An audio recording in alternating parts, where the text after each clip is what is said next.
Good morning. Now you and I know the habit, the almost unconscious reflex. The moment a disturbance shows itself, we brace. We gather our wits. We square our shoulders. We prepare for a fight. We call it being responsible. We call it doing our part. But if you read through the eyes of the world, you will miss the great point. The very instant you consent to fight a thing, you have already crowned it. You have put it on a throne in your own consciousness and bowed your head saying, "You have power. You have presence. You have a say over my life." And, excuse me. Then we ask why it looms so large. Hear me gently, and yet let it be firm.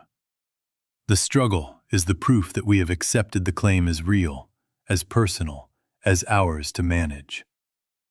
My sickness, my shortage, my enemy, my storm. The possessive pronoun is the coronation robe. We do not intend to worship the image, but we light 1,000 candles to it the minute we fear it and wrestle with it as if it possessed law. That is how problems grow to giant size. They feed on the homage of our attention, on the incense of our anxiety. Do not confuse anxiety with responsibility. Do not take the grim set of the jaw for spiritual stature. Strain is not virtue. Strain is often only fear pretending to be effort. The moment you tense, you have said in your heart, "I, this personal self, must do something to change reality." And in that same breath, you have testified that there is a reality apart from God. There is not. The Christ isn't a man or a woman who comes to help you push harder. The Christ is a divine state of consciousness in which the only is recognized as the only. And in that recognition, the claim fades because it never was substance. Now I am not scolding. I am pointing to a door. We have all knelt before the idol of the problem. Each of us has called it master by arguing with it, pleading with it, diagnosing it, and posting guards at its gates. And then we have wondered why it seems to rule the house. The correction is not more clever argument, not a brighter sword. The correction is to remove the crown. Withdraw the homage. Refuse the contest. When you cease to fight, you are not surrendering to evil. You are surrendering the belief that evil has life. That is a very different surrender. What then is our promise for this hour? Not a technique to win a battle that God never commissioned you to fight. Not a formula to arm the ego more heavily. Our promise is a prayer that ends the battle by taking back false ownership, by letting my problem dissolve into the impersonal nothingness from which it pretended to come. We will be shown that the battle is not yours but God's, and that the instruction hidden in that is not passivity, but holy non-recognition of a second power. We will learn to stand where authority is, within, where divine presence governs, and to let that presence undo what personal sense has enthroned. And as we do, you will find, you and I will find, the giant falls without a blow. Stand ye still, and you will see why. Now, because we have put the crown on the problem by our struggle, we must hear again the word that has been in our mouths and yet too seldom in our hearts. Stand ye still, and see the salvation of the Lord. Do you notice? It does not say, run about and secure the salvation. It does not say, argue, defend, fortify. It says, stand, still, and then see. And with that, another whisper follows it through the ages. The battle is not yours, but God's. If you read that through the eyes of the world, you will make a slogan to paste on your refrigerator and hope it sprinkles comfort on your anxiety. But if you hear it as instruction, as government, you will understand that it points you to a place within yourself where law is presence, and presence is the law. Stand ye still is not passivity. It is not resignation while you keep one eye on the storm and one hand on the lever. Stand ye still means withdraw the private judge and jury. It means end the inner cross-examination. Stop rehearsing the speech you will give to life as if life were an adversary. It means the cessation of the mental courtroom, the fear-fueled planning, the polishing of strategies, the tightness in the chest that proves you still believe in two powers. Excuse me. It is not a posture you take to impress God that you are spiritual. It is the only condition in which you can discern that God already is God. Why does this word carry authority? And why is it comfort? Because it removes the usurper from the throne. Personal sense is the pretender king.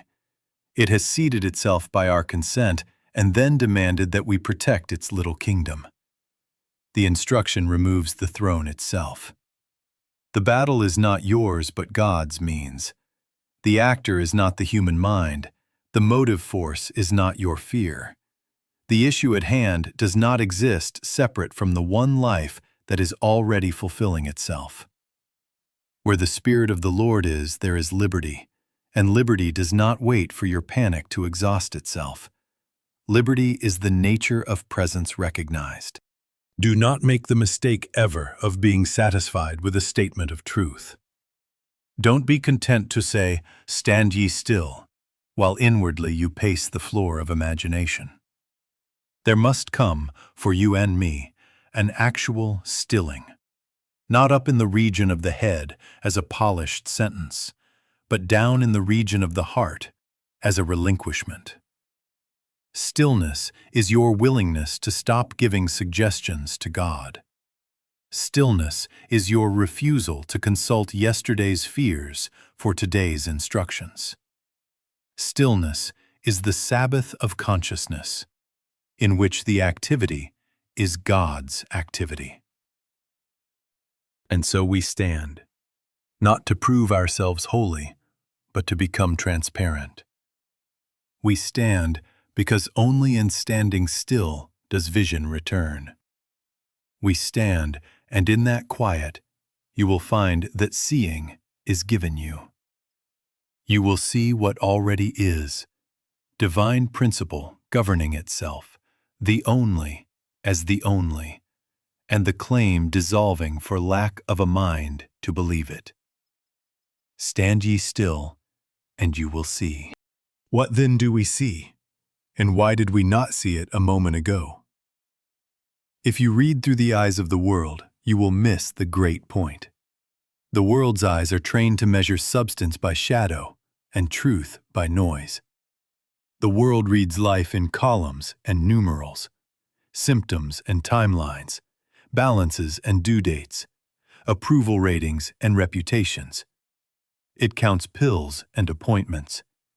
It consults yesterday's histories. He always, she never. This runs in our family. And then stamps the future with those labels as if they were law. It looks at a bank account and concludes supply. It looks at a medical label and concludes destiny. It looks at a relationship record and concludes character. And, then it asks us to fear its conclusions.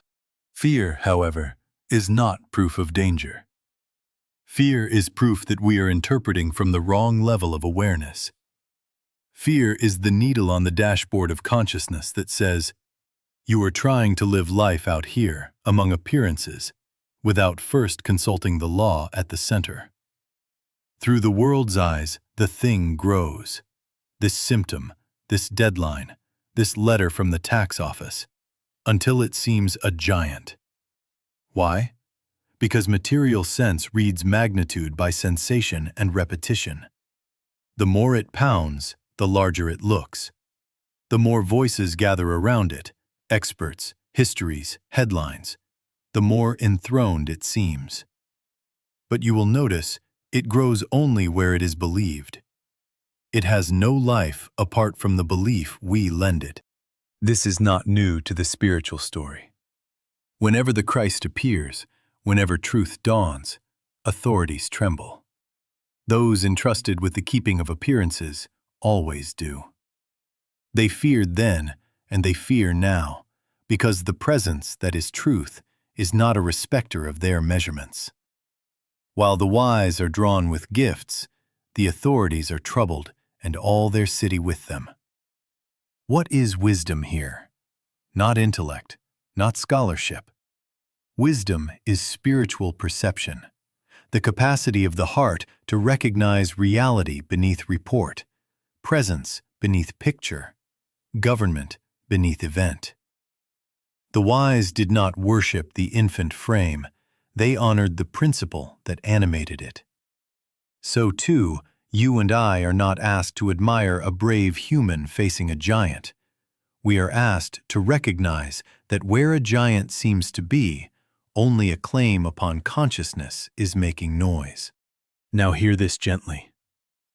The problem is not first an event, it is first a claim upon your consciousness.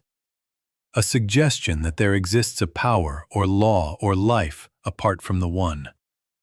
Claims are met by consciousness, not by swords. They are answered by recognition, not by resistance. We do not deny the appearance, we deny its authority. We do not argue with its content, we withdraw the consent that lets it sit on a throne. And as we turn from the eyesight of the world to the insight of spirit, as we let vision be given in stillness, you will find the giant loses stature. Why? Because the scale has changed. You are no longer reading from outside in, but from the center out. You are no longer consulting symptoms for truth, you are consulting truth for the dismissal of symptoms. Stand within, see rightly, and the giant resumes its actual size. Nothingness parading as something, awaiting only the next step of yielding that unmasks it completely. Now, if you and I are to refuse the contest, we must be very clear about the one to whom we yield. Do not let the mind run off to a figure outside, a rescuer to be summoned with a siren when the streets of sense grow dangerous. If you read through the eyes of the world, you will miss the great point and imagine the Christ as a person who rallies to your personal side in a personal war.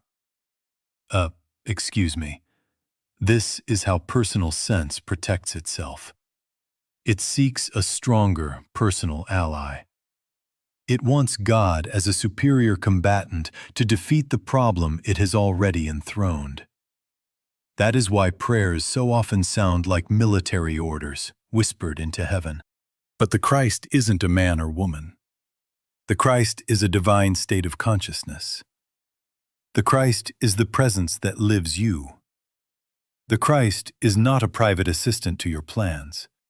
It is the cessation of private planning, because the governor of being is revealed at the center. The Christ is your awareness of the only as the only. The Christ is peace itself. Peace not achieved, but peace discovered as the nature of reality.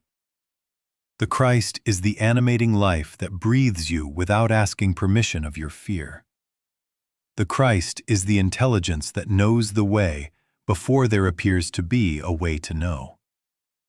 The Christ is law fulfilling itself, order establishing itself, harmony proving itself as the very fabric of existence. We are not waiting for a distant God to intervene. We are awakening to the indwelling presence already governing being. I can of my own self do nothing is not a humiliation of man. It is the liberation of man from the strain of playing God. The Father within me, He doeth the works, is not a slogan. It is a disclosure. The activity that heals, the wisdom that arranges, the supply that appears, is the movement of this impersonal presence through the transparency of a yielded heart. Do not be afraid of that word impersonal. No one need fear the Christ. The Christ is never destructive. The Christ does not come to smash your life. It comes as revelation to dissolve what never had substance. Its action is not conflict. Its action is light. Where light is, shadow does not need to be beaten back. It simply cannot persist. So when this presence is recognized, the storm is not conquered. It is unmasked. The sin is not wrestled with. It is seen as a suggestion without law. The lack is not argued down. It is found to be a misreading of the infinite that has never ceased to be infinite. And here is the correction that ends our fatigue. You do not enlist Christ to win your battles. You yield to Christ and discover the battle was never yours. The battle is not yours but God's, means there never were two forces struggling for control, only one presence forever being itself. The real work, then, is the unclenching of the private fist, the releasing of the private script, until we stand still enough, quiet enough, transparent enough, that the presence which lives us may live as us. Then, without trumpet and without strain, grace is found to have been governing all along. Now comes the operational truth, and it will sound like a paradox, because the world trains us in strain. The meeting of a problem, the actual dissolving of a claim, is accomplished by the amount of effort we can bring to relaxing from effort. If you read that through the eyes of the world, you will argue with it. Surely I must do something. Yes, the something is the laying down of the frantic somethings. The something is the unclenching. The something is the refusal to keep the inner machinery whirring as if salvation were manufactured by human gears. What must go? The mental wrestling, those late-night rounds where you pin the thought for a minute and it flips you again at 3 in the morning. The affirmations used as weapons, good words swung like clubs at a shadow, as if noise could terrify nothingness. The frantic research, the scrolling, the phoning, the cross-referencing of 10 authorities to build a Tower of Babel tall enough to reach peace. The inner courtroom, the prosecutor rehearsing the case against the circumstance, the defense attorney pleading your righteousness, the judge tapping his gavel on a heart that never rests. Excuse me, this legal drama has never acquitted a soul. It only keeps the case alive. Now hear the paradox, and accept it as law in the inner sanctuary. No one can receive this by personal effort, yet no one can receive it without the effort of surrendering personal effort. Do you see? The labor is real, but its direction is reverse. The labor is the willingness to stop laboring. The cost is paid in the currency of relinquishment. It is not laziness, it is obedience. It is not shrugging your shoulders, it is bowing the head. I can of my own self do nothing is not a sigh of defeat. It is the turning of the key that lets the Father within me, He doeth the works, be more than quotation. So, let us practice as if we believed this. Pause.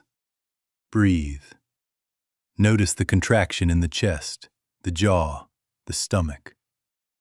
That is the altar on which the offering must be laid. Let it go. Again.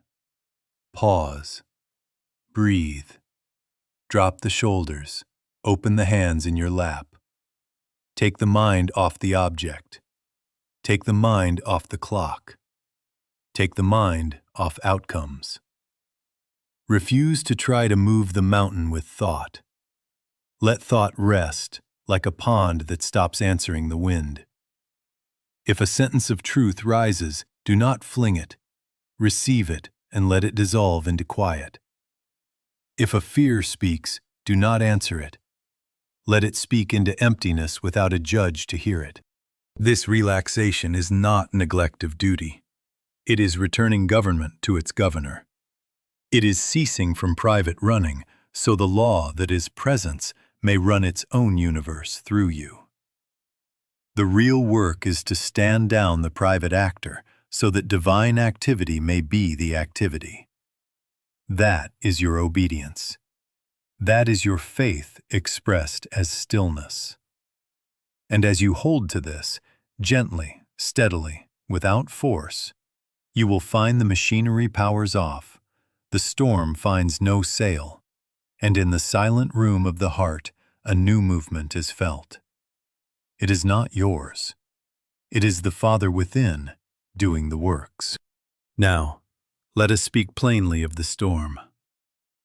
Sin, disease, lack, limitation. These parade as thunderheads outside, but the thunder that shakes us is within. If you read through the eyes of the world, you will miss the great point, and you will attribute weather to God, permission to chaos, law to fear. Excuse me. God does not deputize a storm to educate his own being. The storm has no law. The storm is a movement of mental images within consciousness, pictures racing upon the screen of sense, winds made of suggestion, lightning made of memory. It is not divine ordinance. It is a claim upon awareness. And a claim, being a claim, has only the strength we grant it by argument and homage. Do not argue with the storm. Arguing is oxygen. Arguing is fuel. Arguing is putting your ear to the door and saying, "Yes, yes, I hear you. Keep talking." When you fight the wind, you make more wind. When you strike at shadow, you choreograph a duel and call it necessity. The instruction is different. Stand ye still, and let what has no law exhaust its pretense to law. This is not denial of experience, it is refusal to grant it authority. This too shall pass is not a cheery slogan for a rainy day. It is spiritual discernment that sees the nature of a passing picture and refuses to enthrone it as principle. Where the Spirit of the Lord is, there is liberty, and liberty is the very climate of the inner sanctuary. How then do we retire there? First, recognize the agitation. Do not debate it, notice it. Here is the wind in my chest. Here is the tremor in my thought. Second, withdraw attention. Unhook the gaze. Take the mind off the object, the outcome, the clock. Let the sails down. Do not give the wind a surface to seize. Third, sink beneath the thoughts, not by pushing them away, but by letting them rise and fall without your signature upon them. Let them be weather, not law. Fourth, rest in quiet awareness, just this aware presence that is before thought and after thought, and never threatened by thought. Stand ye still. Fifth, wait, without timetable, without demand, until peace establishes itself, not because you compelled it, but because peace is the nature of reality recognized. The battle is not yours, but God's. Therefore, the stillness is not vacancy, but government. Set your expectation rightly. When you turn within, the storm may roar for a moment, precisely because personal sense resists losing control.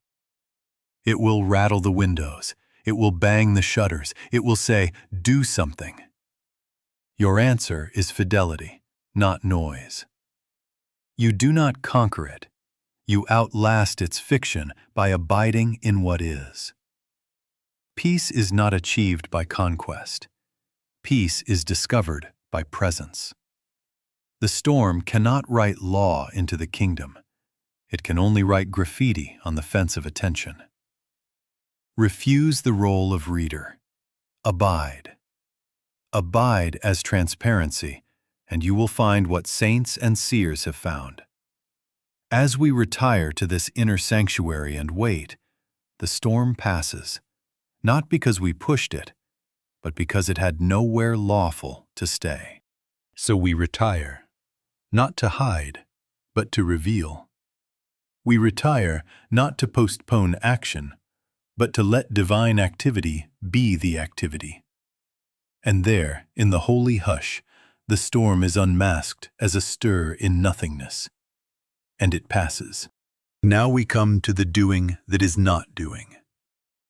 What, in practice, does it mean to stop battling?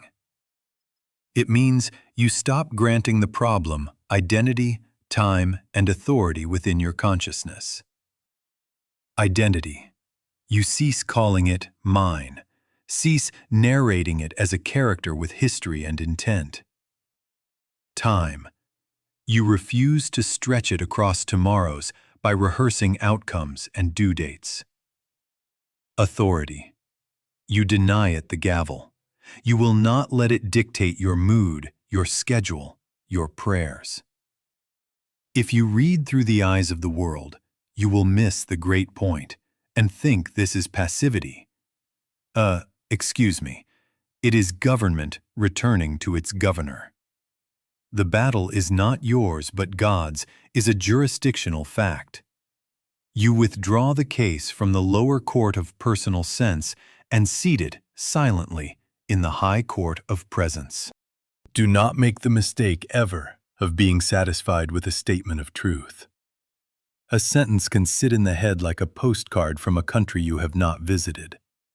A state of truth is the climate of the heart when presence is recognized.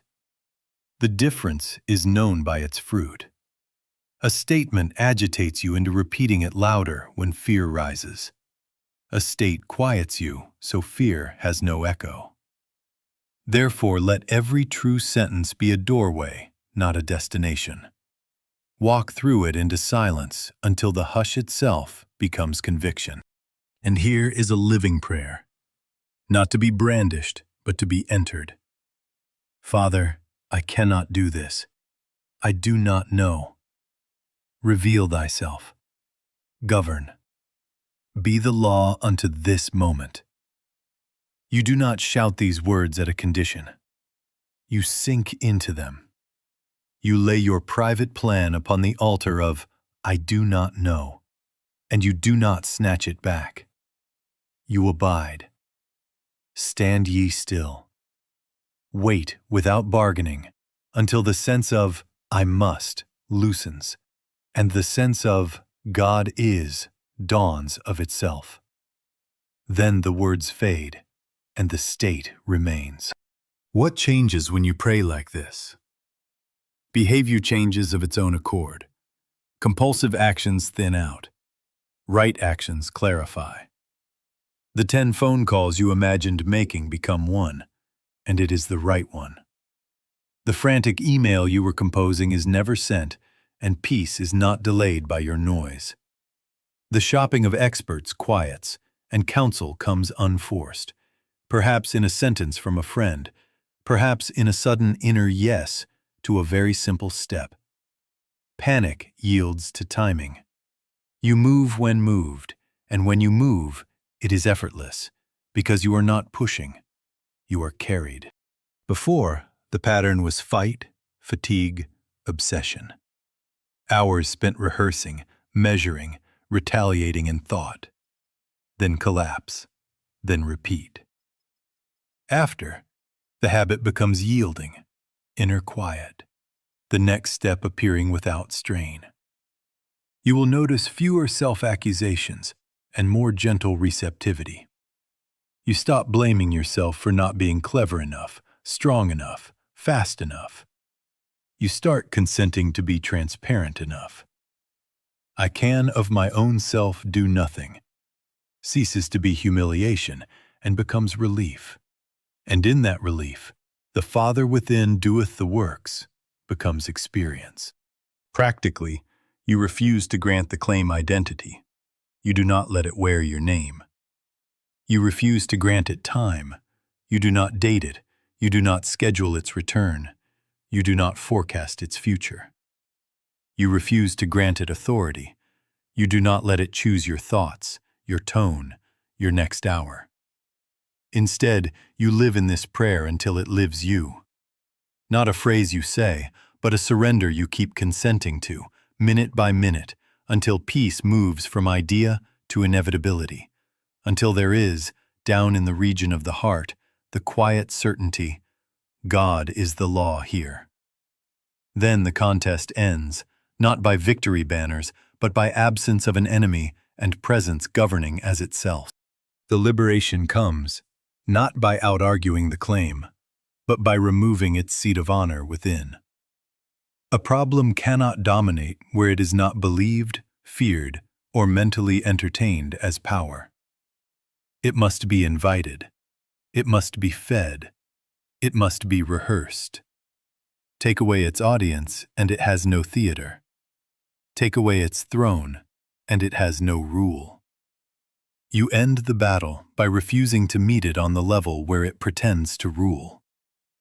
Do not descend into its court. Withdraw the jurisdiction. The battle is not yours, but God's is not a lullaby. It is the charter by which you lift the case from personal sense into divine law, where only one presence has standing. Think of the old story, not for its drama, but for its principle. The giant called for armor, size, spectacle. The answer was a pebble, not mass, not muscle. A single-point recognition, placed, not hurled in rage. I am not the actor. Divine presence is. That pebble is the end of contest, because it denies the premise upon which the giant stands. Excuse me, it is not the cleverness of the hand. It is the clarity of the heart that refuses two powers. One presence, one law, one life. And where one is seen as one, the many-voiced claim has no footing. Now, why do we keep suiting up for battles that do not belong to us? Because personal sense is addicted to contest. It prefers a fight. It preserves its fiction there. The fiction of me as rescuer, me as manager, me as indispensable hero of my own drama. Ego thrives on opponents. It needs a stage on which to prove itself necessary. It will even enlist holy words to fortify the struggle, swinging statements of truth like swords, as if God could be conscripted for a private war. Do not make the mistake ever of being satisfied with a statement of truth. There must come, down in the region of the heart, the quiet conviction that strips the problem of borrowed majesty. God alone is the law here. So the question changes. Not, how do I fix this? Not, which lever do I pull next? The question becomes, what is God revealing here? What is God being as my life now? Do you feel the government shift? You move from management to recognition, from anxiety to listening, from frantic planning to yielded availability. Stand ye still, not as resignation, but as alignment. Yield is not giving up. Yield is letting omnipresent law be law. Where the Spirit of the Lord is, there is liberty. And liberty does not come by wrestling with chains. It appears when light is recognized and the image of chains is not obeyed. Practically, this means you refuse the arena the problem demands. You do not argue at the level of symptom, timetable, reputation. You bring your awareness home to the center, to the inner sanctuary, and you wait until the pebble of recognition settles. One presence is living its life as this very moment. Then, without personal violence, the claim loses audience and authority. It falls, not to your triumph, but to absence of enthronement. No banners, no boasts, only the hush in which grace governs, and the giant, having been denied a throne, cannot stand. When the throne is removed, something else takes its rightful seat. Grace, Not your triumph, grace. Not the spoils of a hard-fought war, grace. The gentle government that was always present, now permitted to appear as form because you stopped furnishing a stage for conflict. If you read through the eyes of the world, you will miss the great point and wait for fireworks to certify that God has acted. But grace rarely shouts. Grace organizes quietly.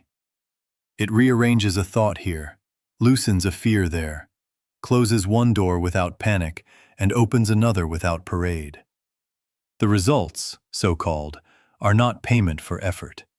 They are the outpicturing of recognition. When consciousness yields, experience reorders to match the law discovered at the center. Please normalize this for yourself. Do not draft providence into your drama of deadlines. Grace is as natural as sunrise, and often as unadvertised. Sometimes there is an instant clearing. The fever breaks, the letter arrives, the knot unties. Sometimes, often, there is a steady lifting, a night slept through without the old churn of dread, an appetite for simple food returning, a conversation had without rehearsed defense, a temptation that passes like an old acquaintance you no longer need to impress. Do not scold grace for choosing the slow hand. Do not accuse God of delay. The Christ is presence, not performance. It restores according to the openness of the vessel, and it opens the vessel as part of its restoring. Therefore, cherish evidences without turning them into trophies. A timely idea that did not come from strain. A phone call that arrives before you dial. An unexpected reconciliation where you had planned one more argument. A bill adjusted without your pleading. A body that finds a new ease, a breath that lengthens of its own accord. These are not prizes you won. They are the language of government recognized. Excuse me. Do not watch the clock. Do not keep score. Watching is often another form of fighting. Stand ye still and see the salvation of the Lord does not mean stand and count the seconds. It means abide until seeing is given. And then, let what appears be evidence, not entertainment. Now hold to this assurance. No one need fear the Christ. The Christ is constructive. Its nature is to restore, to heal, to liberate. Where the Spirit of the Lord is, there is liberty. And liberty is not only a feeling, it is a sequence of freed events. A mind unknotted, a schedule eased, a relationship clarified. Supply proving itself sufficient without your bargaining. The Father within me, He doeth the works. This is the law of grace, and it writes itself in the details of a day when you stop trying to write the script. And remember, this is not private only. Somewhere along the line, grace touches each soul. You will see it in a community's softened tone, in policies shifting from punishment to restoration, in a shared recoil from cruelty that once passed as ordinary. You cannot measure spiritual evolution in the noise of the world, but you can detect it in the compulsion toward mercy, in the widening circle of what we call neighbor. These, too, are evidences. So let the heart stay turned inward even as the hands do their simple tasks. Do not make a monument of outcomes. Make an altar of awareness. Yield and yield again until the hush of inner certainty settles. God is the law here. Then notice, quietly, gratefully, how the outer scene concedes to that fact, not as struggle's trophy, but as God's natural activity revealed. Now, when grace has begun to write itself into the plainness of your day, there must come, sooner or later, the sign by which your own heart knows this is no longer theory. The birth of the Christ is recognized by a voluntary act of devotion. Not demanded, not scheduled, not priced, voluntary. Something within will insist on homage, and you will find, without anyone commanding it, that you must bow. Not to a person, not to an event, to that which has revealed itself as the life of your life. Excuse me. Do not mistake this for payment. God is not a creditor. Devotion is not purchase, it is recognition. It is the heart's way of saying, I have seen. And when the heart sees, it must give itself away to what it has seen. Devotion is decentering. It is laying your all at the feet of that which was never born. It is the willing relinquishment of personal claim, my merit, my plan, my cleverness, my survival strategies, and the glad consenting that the impersonal presence is the only actor, the only law, the only life. Always pay tithes, not as a tax, but as a symbol. Always lay your all at the feet of that which was never born. The wise brought gifts. The heart today brings the same. Gifts not to decorate a shrine, but to mark that the shrine is within. If you read through the eyes of the world, you will miss the great point and think the object matters. It does not. The heart's yielding matters. What might it look like? Simple, non-prescriptive. A quiet kneeling before you begin the day. Lighting a candle without petition. Letting its flame witness to the light that needs no oil. Writing a forgiving note you have delayed. No explanations, just release. Giving anonymously where your name cannot circle back for applause. Placing a hand over the heart in silence for a full minute before speaking. Consenting to be lived rather than to perform. Removing the hat of argument, the shoes of hurry, as you cross the threshold of your own room and whisper, holy ground. Laying the first fruit, time, attention, resource, where it cannot serve your vanity, only your recognition. The symbol does not make the grace. The grace compels the symbol. Some form must come as a dictate of the heart, or the recognition remains only up in the region of the head. Why is this the seal? Because in devotion, the contest is retired at its root. Personal sense cannot kneel and still be central. Personal sense cannot light a candle to anything beyond itself and still demand to manage outcomes. In devotion, the throne is vacated, and the presence that is presence takes its rightful seat. Where the Spirit of the Lord is, there is liberty, and liberty appears as this glad unselfing that frees both giver and gift. So now, let us do the simplest act together. Stand ye still. Let the mind cease its warfare. No phrases to swing, no case to plead. Just this breath, this hush. The Father within me, He doeth the works. Rest there. Let the heart soften. Let the shoulders drop.